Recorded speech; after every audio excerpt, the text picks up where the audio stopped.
গত বছরের ৫ আগস্ট শেখ হাসিনা সরকারের পতনের পর নতুন মোড় নেয় বাংলাদেশ ভারত কূটনীতি। বিশেষ করে ক্ষমতাচ্যুত প্রধানমন্ত্রী শেখ হাসিনা সহ তার দলের অনেক নেতাকে আশ্রয় দেয়ায় মোদি সরকারের সঙ্গে বাংলাদেশের অন্তর্বর্তী সরকারের সম্পর্ক তলানিতে ঠেকে। অন্যদিকে ভারতের চির প্রতিদ্বন্দ্বী পাকিস্তানের সঙ্গে বাংলাদেশের সম্পর্ক বৃদ্ধিও দিল্লির জন্য নতুন উদ্বেগ তৈরি করে। ঢাকা ইসলামাবাদ ক্রমবর্ধমান প্রতিরক্ষা ও গোয়েন্দা সহযোগিতাকে নিজের নিরাপত্তার জন্য চ্যালেঞ্জ হিসেবে দেখছে নয়াদিল্লি। কেননা বাংলাদেশের সাথে সম্পর্ক জোরদারকে ভারতের পূর্বাঞ্চলে পাকিস্তানের গোয়েন্দা কার্যক্রমের অংশ বলে মনে করে দেশটি।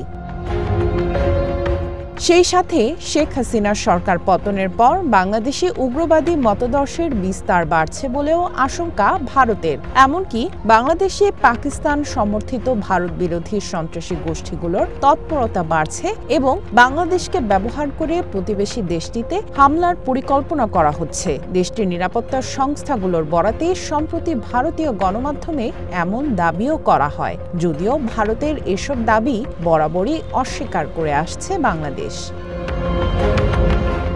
এমন প্রেক্ষাপটে সম্প্রতি বাংলাদেশের জাতীয় নিরাপত্তা উপদেষ্টা ডক্টর খলিলুর রহমানকে ভারতে আমন্ত্রণ জানান ভারতের জাতীয় নিরাপত্তা উপদেষ্টা অজিত দোভাল। নয়াদিল্লিতে বাংলাদেশ দূতাবাস এক বিবৃতিতে জানিয়েছে, বুধবার দিল্লিতে তাদের বৈঠক হয়েছে।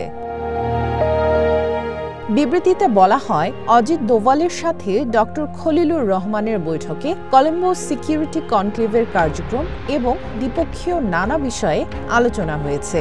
এছাড়া অজিত দোভালকে বাংলাদেশ সফরের আমন্ত্রণও জানান খলিলুর রহমান। অন্তর্বর্তী সরকারকে অনির্বাচিত হিসেবে দেখে আপাতত বাংলাদেশের সাথে পূর্ণাঙ্গভাবে সম্পর্ক স্থাপন না করার অবস্থান নিয়েছে ভারত। সেই অবস্থান থেকে বেরিয়ে অন্তর্বর্তী সরকারের একজন উপদেষ্টাকে দিল্লিতে কলম্বো সিকিউরিটি কনক্লেভে অংশগ্রহণের আমন্ত্রণকে বেশ গুরুত্বপূর্ণ বলে মনে করছেন বিশ্লেষকরা। একে ঢাকার সাথে সম্পর্ক স্বাভাবিক করা এবং নিরাপত্তা নিয়ে আলোচনার সুযোগ তৈরির ইঙ্গিত হিসেবেই দেখছেন তারা। বিশেষ করে শেখ হাসিনার রায় পরবর্তী পরিস্থিতিতে এই সম্মেলনের সাইডলাইনে বাংলাদেশের সাথে আলোচনাকে মোক্ষম সুযোগ বলে মনে করছে ভারত।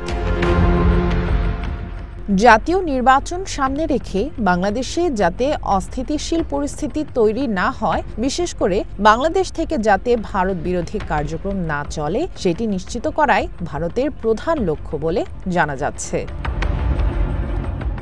সামিয়া জান্নাহ, ওয়ান ইন্টারন্যাশনাল ডেস্ক।